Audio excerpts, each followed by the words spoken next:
కలుగును గాక. ఈ సమయం ఇచ్చిన ఆయన గారికి నా హృదయపూర్వక వందనాలు. నా సాక్ష్యం ఏంటంటే 2022 సంవత్సరము ఫిబ్రవరి 13వ తారీఖున ఆదివారము ఆ రోజు ఆరాధన అయిపోయిన తర్వాత అందరూ గృహములకు వచ్చిన తర్వాత మా ఇంటిలో పిల్లలు చిన్న చిన్న ఘర్షణలు జరిగి అది పెద్దగా దారి తీసినప్పుడు నేను కూడా వాళ్ళతో కలిసి వాళ్ళ మీద కోపపడి బాగా సీరియస్గా అరిసాను. వాళ్ళ మీద అరుస్తూ ఉండగానే నా నోటి మాట పడిపోయింది. నా నోటి మాట పడిపోయిన వెంటనే ఎంత ప్రయత్నం చేసినా అది మాట రావటం లేదు. ఎంత ప్రయత్నం చేసినా నోట్లోకి నీరు వెళ్ళలేదు. కళ్ళంట నీళ్ళు వెళ్ళిపోతూ ఉన్నాయి. పిల్లలు ఏడుస్తూ ఉన్నారు. వెంటనే మా బాబు పాస్టర్ గారికి ఫోన్ చేశారు. పాస్టర్ గారు హైట్నగర్లో ఆరాధన ముగించుకొని గుంటూరు బయలుదేరి వెళ్తూ ఉన్నారు. మార్గ మధ్యలో ఫోన్ రిసీవ్ చేసుకుని కారు పక్కకు పెట్టి నా కొరకు ప్రార్థన చేశాడు. ప్రార్థన చేసిన వెంటనే దేవుడు నాకు స్వస్థత ఇచ్చాడు. నా యేసయ్య నన్ను ముట్టి బాగు చేశాడు. ఒక్క క్షణంలోని నాకు విడుదల కలిగింది. వెంటనే నోటి మాట నాకు వచ్చింది. నా నోరు ఓపెన్ అయిపోయింది. నా నోరు ఓపెన్ అయిన వెంటనే నాకు స్వస్థత ఇచ్చాడు. అయ్యగారు ప్రార్థన చేశారు. అందుని బట్టి దేవుని నామానికే మహిమ, ఆయన నామానికే కృతజ్ఞత స్తుతి స్తోత్రములు చెల్లిస్తున్నాను. ఆయన మాత్రమే నమ్మదగిన దేవుడు. ఆయనకే మహిమ కలుగును గాక. ఈ సమయం ఇచ్చిన అయ్యగారికి కూడా నా హృదయపూర్వక వందనాలు. ఈ సాక్ష్యం దేవుడు దీవించి ఆశీర్వదించును గాక. ఆమేన్. ప్రియా దేవుని బిడ్డలారా, మీరు విన్న ఈ యొక్క సాక్ష్యం, ఈ సిస్టర్ గారి పేరు వరదన్నమ్మ గారు. హైదరాబాద్లో హైత్నగర్లో ఉంటున్నారు. ఒక దినమున ఆదివారము ఆరాధన ముగించుకుని ఇంటికి వెళ్ళినప్పుడు ఇంటిలో సాతాను శోధన ద్వారా ఇంటిలో పిల్లల యొక్క గొడవ అరుసుకొని ఒకళ్ళొకళ్ళు పెద్దగా అరుసుకొని బీపీ బాగా పెరిగిపోయి ఒకేసారి అరిసి సులువ తప్పి పడిపోయింది. ఆ సమయంలో పిల్లలిద్దరూ వచ్చి ఆమె లేపుతుంటే మాట రాకుండా మాట్లాడుతున్న మాట పడిపోయి నంగిగా మాట్లాడుతూ ఎంతో బాధను అనుభవించింది. ఆ సమయంలో తన కుమారుడు వెంటనే నాకు కాల్ చేసినాడు. నేను ఆ సమయంలో హైదరాబాద్ నుండి గుంటూరుకు వచ్చుచున్నాను. మార్గ మధ్యంలో కార్ డ్రైవ్ చేస్తూ ఉన్నాను. అయితే ఆ సమయంలో తన కుమారుడు నాకు ఫోన్ చేసి, అంకుల్, అమ్మ పడిపోయింది, నోటెంబడి మాట రావటం లేదు, అరిసి పడిపోయింది, త్వరగా ప్రార్థన చేయండి, మాకు భయంగా ఉంది అని చెప్పినప్పుడు వెంటనే కారు సైడ్ ఆపేసి వెంటనే ప్రేయర్ చేయడం ప్రారంభించాను. ప్రేయర్ చేసి ఎప్పుడైతే ప్రార్థన చేస్తూ యేసు నామమున మాట వచ్చునుగాక అని యేసు నామమున పలకగా అద్భుతంగా దేవుడు అప్పుడే ఆమె నోటిని, ఆగిపోయిన నోటిని వెంటనే తెరిచి చక్కగా మాట్లాడతానికి కృప ఇచ్చాడు. ఈ యొక్క సాక్ష్యము చాలా గొప్పది. ఎందుకంటే సజీవుడైన దేవుడు కుమార్తె పక్షమున ఉండి దేవుడు గొప్ప కార్యములు చేసినాడు. ప్రార్థించినాను కానీ అద్భుతాలు చేసింది యేసయ్య. యేసయ్య అద్భుతాలు చేయబట్టి ఇప్పుడు మీ మధ్య నిలబడి ఈ సిస్టర్ గారు మీకు సాక్ష్యము తెలియచేస్తున్నారు. చూడండి, పడిపోయిన స్థితి, ఇంకొన్ని చెప్పాలంటే పక్షవాతం స్టేజ్కి వెళ్ళిపోయింది. నోరు పడిపోవటం అంటే పక్షవాతమే. అటువంటి స్థితిలో వెంటనే నాకు కాల్ చేసి ప్రేయర్ చేయగానే యేసయ్య అద్భుతంగా తన నోటిని తెరిచి ఇప్పుడు సజీవ లెక్కలో మన మధ్య సంచరింపచేస్తున్నాడు. ఇంత గొప్ప కార్యము చేసిన దేవునికి స్తోత్రం చెల్లిస్తున్నాను. మీకు సమస్యలు ఎడల కాల్ చేయండి, మీ కొరకు ప్రార్థన చేస్తాం. ఈ స్వచ్ఛమైన సాక్ష్యము మీ కొరకు తెలియచేస్తున్నాను. ఆ పలకలకు 29వ వచనం, ఆ పలకలకు బంగారపు రేకులు పొదిగించి వాటి అడ్డకర్రలుండును, వాటి ఉంగరములు బంగారముతో చేసి అడ్డకర్రలను బంగారు రేకులతో పొదిగించెను. దేవునికి స్తుతి కలుగునగాక. అది పొదగవలెనో బంగారు రేకులతో ఎప్పుడైతే వారు సరిగా దేవుని సన్నిధిలో నిలబడతారో వారు బంగారముతో పొదగబడతారో. దేవునికి మహిమ కలుగునగాక. ఈ అడ్డకర్రలు ఎప్పుడైతే ఉంటాయో, ఈ పలకలు ఎప్పుడైతే దేవుని సన్నిధిలో నిలబడతారో, పలకలకు సాదృశ్యం మనుషులు. ఈ మనుషులు ఎప్పుడైతే ఒక క్రమ పద్ధతిగా నిలబడి ఉంటారో వారిలోనికి ధర్మశాస్త్రము ప్రవేశించింది. ఆ ధర్మశాస్త్రము ద్వారా దేవుని ఆత్మ వారిలోనికి ఏకాత్మ కలిగి చేసింది. ఆ తర్వాత దేవుడు వారిని బంగారముతో పొదిగిన తర్వాత ఏ పలక ముందొచ్చిందో ఏ పలక వెనకొచ్చి చెప్పగలుగుతావా అమ్మా? చెబుతావా? ఎందుకని? అవి మొత్తము ఒకే రీతిగా ఉన్నాయి. దేవుని స్తుతి కలుగునగా. ఎందుకంటే వాటి రూపము కనుగొనకుండా దేవుడు దాన్ని ఏం చేశాడు? బంగారముతో పొదిగించాడు. బంగారముతో ఆ పలక ఎంత ఎత్తుందమ్మా చెప్పాను? ఎంత ఎత్తు? ఒక్కో పలక ఎంతరా? 30 అడుగుల హైటు అమ్మా. 30 అడుగుల హైటు.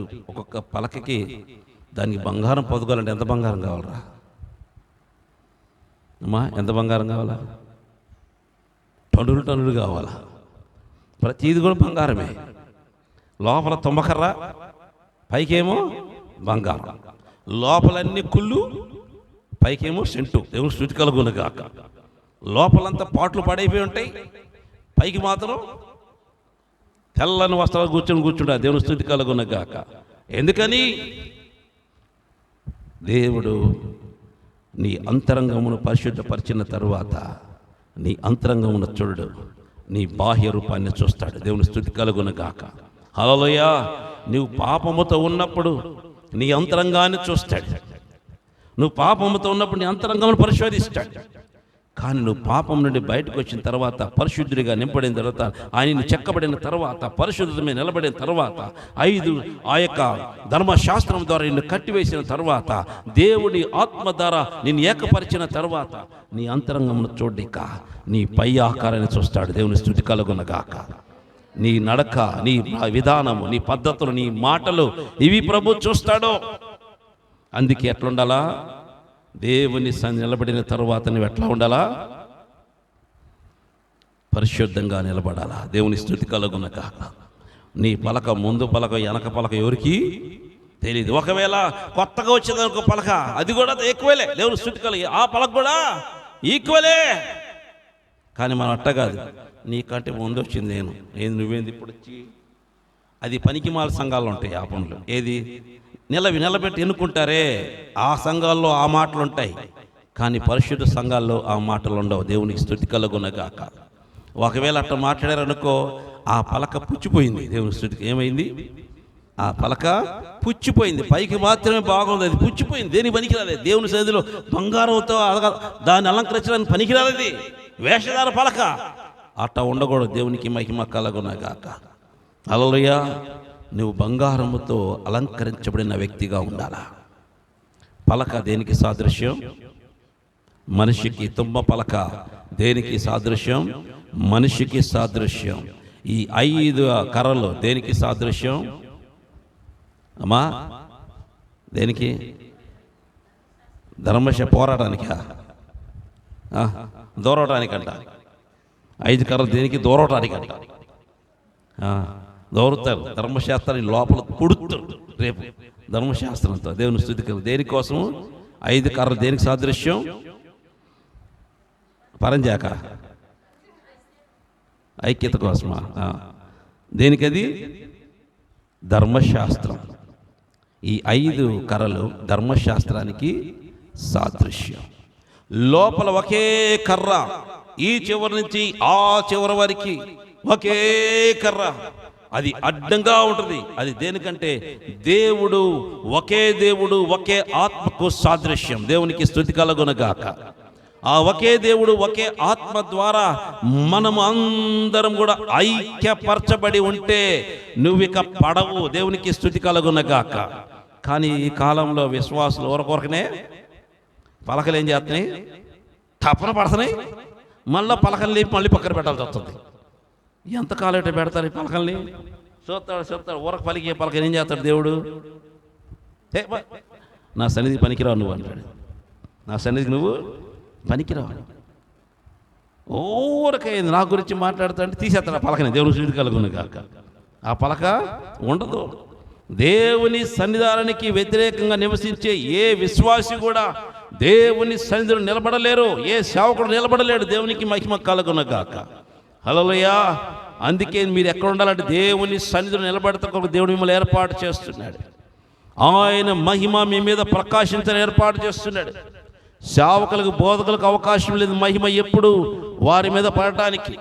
ఎప్పుడైతే ఈ పలకలు బంగారముతో పొదుగుతారో వాటిని ఆ చుట్టుపక్కల గోడలుగా నిలబెట్టినప్పుడు, దేవుని యొక్క మందసము తీసుకొచ్చి ఆ అతి పరిశుద్ధ స్థలంలో పెట్టినప్పుడు, ఆ కరుణాపీఠ మీదకు దేవుని ఆత్మ శక్తిన మహిమ దిగి అక్కడికి రాగా ఆ మహిమంతా కూడా ఎక్కడ పడుతుందంటే ఈ పలకల మీద బంగారం మీద పడుతుంది. దేవుని స్తుతి కలుగునగాక. ఇప్పుడు ఆ తుమ్మ కనపడుతుందా? బంగారం మెరుస్తుంది. దేవుని స్తుతి కలుగునగాక. ఆ బంగారం మహా వెలుగుతో ఆ దేవాలయం మొత్తం కూడా ఆ వెలుగును ప్రకాశింపజేస్తుంది.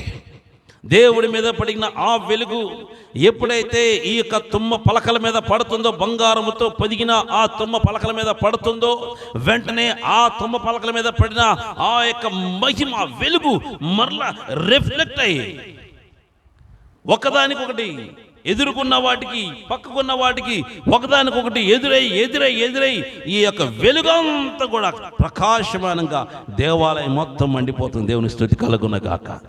హల్లెలూయా. మరి నీ వెలుగు ఇతరులకు ప్రకాశిస్తుందా? అందుకే లెమ్ము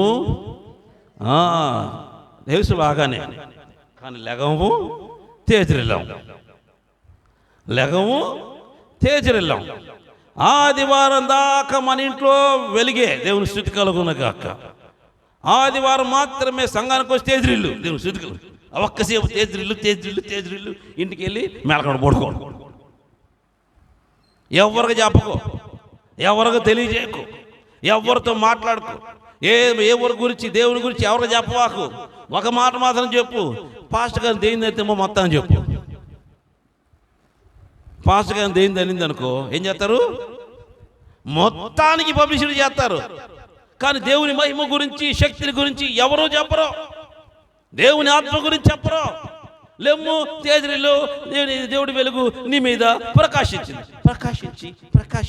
ఆరిపోతావు. ఏం చేస్తావు? ఆరిపోతావు. ఇంక దేనికి పనికిరావు నువ్వు. ఆ ప్రకాశమైన వెలుగుతో నువ్వు ఆరిపోవడం తప్ప ఏం మాడిపోతావు. దేవుని స్తుతి కలుగునగాక. నీలో ఉన్న వెలుగు ఇతరులకు దాన్ని రిఫ్లెక్ట్ చేయకపోతే నీలో రిఫ్లెక్ట్ పవరు ఆగిపోయింది. ఇక దేనికి పనికిరావు. దేనికి పనికొస్తావు? ఆ పలకం తీసి పొయ్యిలో పెడతారు. ఇక దేవుని స్తుతి కలుగునగాక. ఎంతమంది పొయ్యిలోకి ఉన్నారు? ఎంతమంది పొయ్యిలోకి వెళ్ళి ఉన్నారు? మీరేమనుకున్నారు? ఎవరిలో నువ్వే పోతావు అనుకుంటున్నారు కదా. నాకు వచ్చింది దేవుని స్తుతి కలుగునగాక. ఎవరు అంటున్నారు? ఎవరు బావు నువ్వే పోతావు అనుకుంటారు. దేవునికి మహిమ కలుగునగాక. దేవుడు వారిని దీవించునుగాక. హల్లెలూయా. అవును ప్రియా దేవుని బిడ్డలారా, అందుకే జాగ్రత్త. ఎవరు పోరా? మీరు ప్రత్యక్ష గుడారంలో పక్కనుండే పలకలమ్మ మీరు. అబ్బో ఏసట దేవుని స్తుతి కలుగునగాక. అసలు ఎంత ధైర్యంలో బాబు, ఎంత ధైర్యంగా మాట్లాడుతున్నారు అసలు. ప్రత్యక్ష గుడారంలో మీరే, అది కూడా అతి పరిశుద్ధ స్థలంలో. ఎక్కడ? అతి పరిశుద్ధ స్థలంలో నివసించేది మీరే. దేవునికి మహిమ కలుగు. మాది ఆమెనా? మేమేదోలే పాపం, ఎప్పుడో సంవత్సరం ఒకసారి వస్తాం, అటగాన పడతాం, 10 నిమిషాలు మళ్ళా బయటికి పోతాం. మీరు మాత్రం మందిరంలో ఆ వెలుగుతో ప్రకాశిస్తూ, అందుకే లెమ్ము తేజరిల్లుము, వెలుగు నీ మీదకు ప్రకాశం వచ్చి ఉంది. ఇంట్లో కూర్చొని రేపేంటి, ఎల్లుండేంటి, అవతలండి ఏం చేసి పెట్టాలా, అవి చేసి పెట్టాలో, ఇవి చేసి పెట్టాలో. నా కూతురికి నా వంట తప్ప ఎవ్వకి తినలేదు. ఇక ఏందమ్మా ఇదే పనికి మాల పనులు? ఎప్పుడు ఇదేనా? వారమంతా ఇదేనా? దేవుని కొరకు బయటకు పోయేది లేదా? వెలుగును ప్రకాశించేది లేదా? ఆత్మలు ప్రభుత్వం తెచ్చేది లేదా? దేవుని కొరకు బ్రతికేది లేదా? దేవుని నామ మహిమార్థం నివసించేది లేదా? నిలబడ్డావు పలకగా ఉపయోగమైంది చచ్చిన పలక. దేవుని స్తుతి కలుగునగాక. ఏం పలక అది? చచ్చిన పలక. ప్రభువు కొరకు ఆయన మహిమను ప్రసరింప చేయకపోతే, దేవుని మహిమను ఇతరులకు తెలియపరచకపోతే, దేవుని కార్యములు ఇతరులకు అగుపరచకపోతే నీవు చచ్చిన పలకవే. నీలో ఉన్న బంగారాన్ని ఏం చేశాడు దేవుడు? పొదిగిన బంగారాన్ని తీసేశాడు. అందుకు అర్థమైందంటే ధరించుకున్న ప్రభువు నీ నుండి బయటికి వెళ్ళిపోయాడు. నీలోంచి బయటికి వెళ్తేనే మౌనంగా ఉంటావు. గుర్తుపెట్టుకో. నువ్వు అనుకోవచ్చు నాలో పరిశుద్ధుడు ఏనో. ప్రభువుని ధరించిన వాళ్ళు మౌనంగా ఉండరా, చచ్చిపోతారు అవసరమైతే. దేవుని ధరించుకున్న వారు మౌనంగా ఉండటం ఈ చరిత్రలో లేదు. ప్రభువుని ధరించుకున్న వాళ్ళు మౌనంగా ఉండటం ఎప్పుడు ఇంతవరకు చూడలేము కూడా. అంతే. ప్రభువుని ధరించుకున్న వారు ఎప్పుడు ప్రభు కొరకు బ్రతుకుతారు. వారి మైండ్, వాళ్ళ ఆలోచన అంతా కూడా ప్రభువు మీదే ఉంటుంది. ఇక వేరే ఆత్మల మీద భారం, నశించిపోతున్న వారి పట్ల భారం కలిగి బ్రతుకుతూ ఉంటారు. ఇది దేవుణ్ణి ధరించుకున్న వాళ్ళు చేసే పని. ఇక్కడ ఏం ధరించుకున్న దానికి? ఆ పలకలకు బంగారాన్ని ధరించారు. అనగా ప్రభువుని ఆ యొక్క తుమ్మ పలకలకు ధరించారు. బంగారము దేవునికి సాదృశ్యంగా కనపడుతుంది. దేవునికి స్తుతి కలుగునగాక. దీనిలో మీరు కూడా సహకరించండి, ప్రార్థన చేయండి. అనేక మంది ఈ యొక్క అడవి ప్రాంత ప్రజలు రక్షించబడేలాగున, వారు కూడా ప్రభువుని అంగీకరించేలాగున ప్రార్థన చేయండి. మేము ఎంతో ప్రయాసతో ఆ ప్రాంతానికి పోయి అడవి ప్రాంతంలో నివసిస్తున్న వారికి సువార్త అందిస్తున్నాం. భారమైనప్పటికీ, కష్టమైనప్పటికీ ప్రభువులో మన ప్రయాస వ్యర్థము కాదని నిరీక్షణతో మేము సువార్త అందని అడవిలో ఉన్న ఆ యొక్క ట్రైబల్స్కు సువార్త అందించడానికి ప్రయాసతో వెళుతున్నాం. కనుక ఈ యొక్క పరిచర్యను దీవించులాగన మీ అనుదిన ప్రార్థనలో జ్ఞాపకం చేసుకోండి. ఇక్కడ నివసిస్తున్న ప్రజలు ట్రైబల్స్, అనాగరికులు, అనగా వారు అరబడి కూడా చాలా తక్కువ. ఏ రోజు ఆ రోజు పని చేసుకుంటేనే కుటుంబం గడిచేది. కానీ వారి ఆదాయం కూడా చాలా తక్కువగా ఉన్నది. అంతే. అటువంటి వాళ్ళ యొద్దకు మేము ప్రయాసపడి వెళుతున్నాం.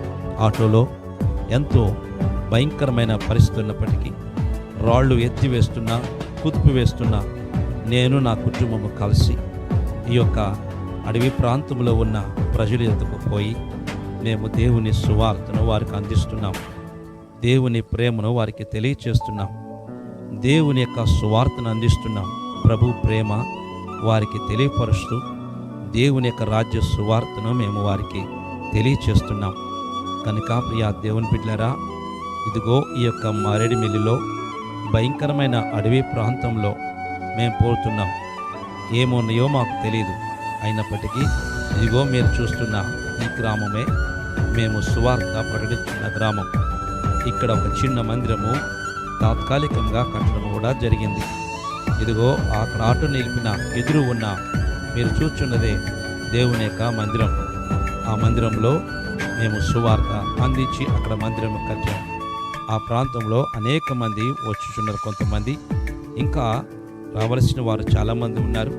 అయితే ఆ ప్రజల యొద్దకు పోయి మేము క్రీస్తు ప్రేమను తెలియచేస్తున్నాం. ఈ గ్రామం కొరకు మీరు ప్రార్థన చేయండి. వీరందరూ రక్షణలోనికి వచ్చేలాగిన ప్రార్థనలో జ్ఞాపకం చేసుకోండి. ఇదిగో వీరు అడవి ప్రాంత ప్రజలు, వీరికి సువార్త అందిస్తున్నాం. కనుక వీరి కొరకు ప్రార్థన చేయండి. ఈ ప్రాంతం అంతా క్రీస్తు కొరకు సంపాదించాలి. క్రీస్తు కొరకు ఈ ప్రాంతాన్ని ప్రభుకు అప్పగించాలి. ఇదిగో మీరు చూచున్నది అదే దేవుని మందిరం. అడవిలో కట్టబడిన ఈ యొక్క మందిరం మా దగ్గర ఉన్న ఆ పరిస్థితిని బట్టి ఈ విధముగా చిన్నగా కట్టడం జరిగింది. దీన్ని జ్ఞాపకం చేసుకోండి. ఎంతో ప్రయాసంతో వెళ్ళి అక్కడికి సువార్తను అందించి మేము మందిరంలోనికి వెళుతున్నాం. మందిరంలోనికి ఈ విధంగా మందిరంలో ప్రవేశిస్తున్నాం. ఇదిగో మీరు చూస్తున్నది దేవుని మందిరం. చుట్టూ కూడా గ్రీన్ కర్టన్స్ కట్టుకొని అక్కడే ఆరాధన చేస్తున్నాం.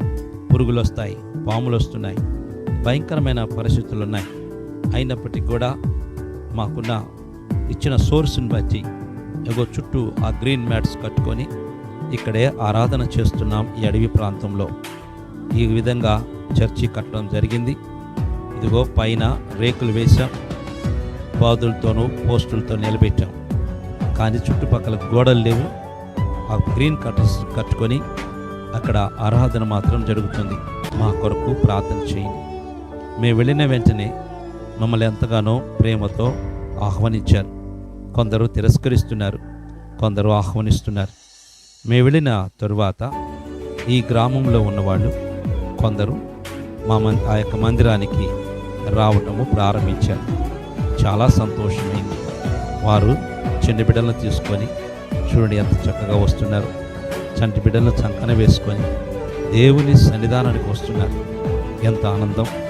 ప్రభు అంటే తెలియని ప్రజలకు పోయి దేవుని సువార్త అందించిన కారణాన వారు అందరుస్తున్నారు. వారు రావడానికి ముందు వారి గృహాలు మేము దర్శించాం. ఆ ప్రాంతంలో ఉన్న ఏరియా తిరిగాం. ప్రతి ఇంటికి పోయి మేము వచ్చామన్న సంగతి వారికి తెలియచేసినప్పుడు వారు మందిరానికి రావడానికి ముందుకొచ్చారు. కనుక ఈ ప్రయాస అనేక దినములు కొనసాగులాగిన ప్రార్థన చేయండి. ఇంకా అనేక మంది ప్రాంతాల్లో దేవుని సువార్త అందించాలి. ఈ అడవి ప్రాంతంలో ఉన్న ఈ ప్రజలకు సువార్త అందించడానికి మీరు కూడా ముందుకు రండి. ప్రభు చెప్పాడు, వెళ్ళలేకపోతే వెళ్ళేవారిని పంపమని చెప్తున్నాడు. మీరు వెళ్ళలేరు సువార్త, మేము వెళుతున్నాం, మమ్మల్ని పంపించండి. ప్రభు సువార్తను అందించడానికి మీరు ముందుకు రండి. మేము చేయడానికి సిద్ధంగా ఉన్నాం. చూడండి, వీరందరూ కూడా ప్రభు ఆరాధన చేస్తున్నారు. దేవుని సన్నిధిలో ఆరాధన వాక్యం ఇస్తున్నారు. ప్రభుని గణపరుస్తున్నారు.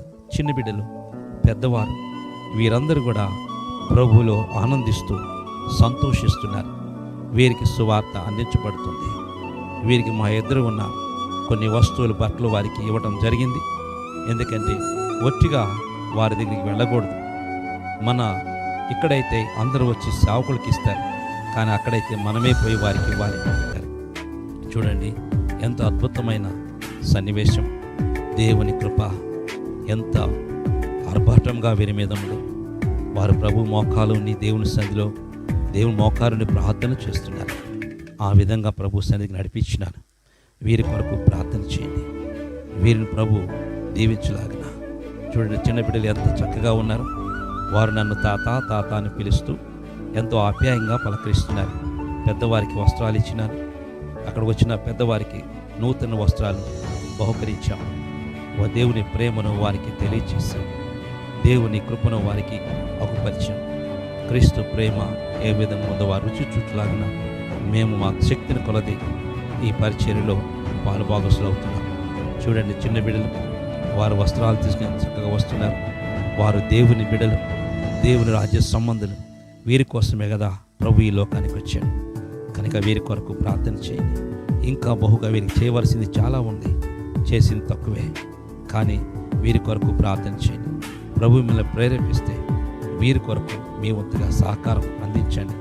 మన ప్రభు అయిన యేసుక్రీస్తు నామం పేరిట మీకందరికీ శుభములు తెలియజేస్తున్నాను. ప్రియ దేవుని బిడ్డలారా, మీరు చూస్తున్న ఈ యొక్క మందిరము మారేడుమిల్లిలో 2వ మందిరముగా ఉన్నది. ఇది మారేడుమిల్లి అడవి ప్రాంతంలో. ఎందుకంటే ఈ ప్రాంతంలో దేవుని మందిరము కట్టాలని ఆశపడుతున్నాను. ఈ ప్రాంతంలో ఇట్లా మందిరం ఈ విధంగా ఉండటం వల్ల ఆరాధన చేసుకోవటం చాలా కష్టమవుతుంది. కనుక ప్రియ దేవుని బిడ్డలారా, ఈ ప్రాంతంలో ఈ యొక్క మందిరము కట్టి దేవుని స్వేచ్ఛగా ఆరాధన చేసుకోవాలని ఆశపడుతున్నాను. కనుక ఈ యొక్క మందిరం కొరకు మీరు ప్రార్థన చేయండి, సహకరించండి. ట్రైబల్స్ ఏరియాలో అడవిలో నిర్మించిన రబ్బుని ప్రార్థనా మందిరం ఇది. ఈ రీతిగా ఇక్కడ ఆరాధన జరుగుతున్నది. ఈ ప్రాంతంలో ఈ విధముగా మేము గుడిసి వేసి చుట్టుపక్కల కర్రలతో ఈ చిన్న మందిరము వేశాం. అయితే వర్షం వచ్చినప్పుడు కారిపోతుంది, చాలా ఇబ్బందిగా ఉంటుంది. అయినను దీంట్లోనే మేము ఆరాధన జరిగిస్తున్నాం. దీంట్లోనే ప్రభుని గణపరుస్తున్నాం. ఎందుకంటే ఇది దట్టమైన అడవి ప్రాంతం కాబట్టి ఆ ప్రాంతంలోనికి ఈ విధంగా వేయడానికి అవకాశం దొరికింది. దేవుడిచ్చిన ఆ యొక్క అడవిలో ఉన్న ఆ యొక్క చెట్ల కొమ్మలతోనే ఈ మందిరం నిర్మించి ఈ విధముగా మేము ఆరాధన జరిగిస్తున్నాం. అయితే ప్రియ దేవుని బిడ్డలారా, ఇట్లా జరుగుతుండగా ఆ లోపలికి అనేకమైన భయంకరమైన పాములు, రకరకాల పురుగులు వచ్చి చాలా భయంకరమైన పరిస్థితుల్లో ఆరాధన జరుగుతున్నప్పుడు వచ్చి అవి డిస్టర్బ్ చేస్తున్నాయి. దాన్ని బట్టి ఒకరోజు ఆరాధన చేస్తుండగా పాము వచ్చితే అందరం బయటికి పారిపోవడం జరిగింది. పాములు వస్తున్నాయి. ఒక పాము అయితే రకరకాల పాములు వచ్చి ఆరాధన జరిగే సమయం లోపలికి వచ్చి ఆ కర్రల్లోకి వెళ్ళిపోయి పైన చోటు పైనుంచి కింద పడుతూ ఈ విధమైన పరిస్థితులు ఇక్కడ ఆరాధన జరుగుతుంది.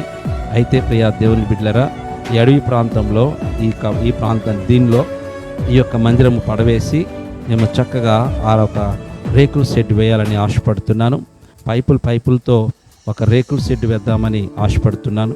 ఎందుకంటే చుట్టుపక్కల గోళ్ళ కట్టి రేకుల షెడ్ వేస్తే చక్కగా స్వేచ్ఛగా దేవుని సన్నిధిలో ఆరాధన చేసుకునే అవకాశం ఉంటుంది. కనుక ఈ యొక్క మందిరానికి రేకులు కావాలి, పైపులు కావాలి, అదే రీతిగా పోస్టులు కావాలి, అంతేకాకుండా బ్రిక్స్ కావాలా, సిమెంట్ కావాలా, ఇవన్నీ అవసరమై ఉన్నది. కనుక ఇవన్నీ ప్రభు సమకూర్చి ఇక్కడ మంచి మందిరం కట్టుబడలాగిన మీ వంతు ప్రార్థన మరియు ఆర్థిక సహకారాన్ని అందించండి. ప్రభు మందిరం కొరకు ముందుకు రండి. ఈ అడవి ప్రాంతంలో ఈ ట్రైబల్స్ మధ్య జరుగుతున్న ఈ యొక్క పరిచర్యలో ఈ ప్రాంతంలో చక్కటి మందిరం కట్టబడి ప్రభువుని ఆరాధన చేసే కృప దేవుడు అనుగ్రహించలాగిన మా కొరకు మీ అనుదిన ప్రార్థనలో జ్ఞాపకం చేసుకోండి. ప్రభు మిమ్మల్ని ప్రేరేపిస్తే ఏదో ఒక రేకులకో, లేకపోతే పైపులకో, లేకపోతే బ్రిక్స్కో, లేకపోతే సిమెంట్స్కో, ఏదో ఒకటి ప్రభు మిమ్మల్ని ఆర్థికముగా దీవించిన కొలది ఈ యొక్క మందిర నిర్మాణం కొరకు సహకరించండి. ప్రభు మిమ్మల్ని ప్రేరేపించుకున్నది సహకరించి దైవాశీర్వాదాలు పొందండి. దేవుని మందిరం మీరు కట్టండి, మీ గృహాన్ని ప్రభు కడతాడు.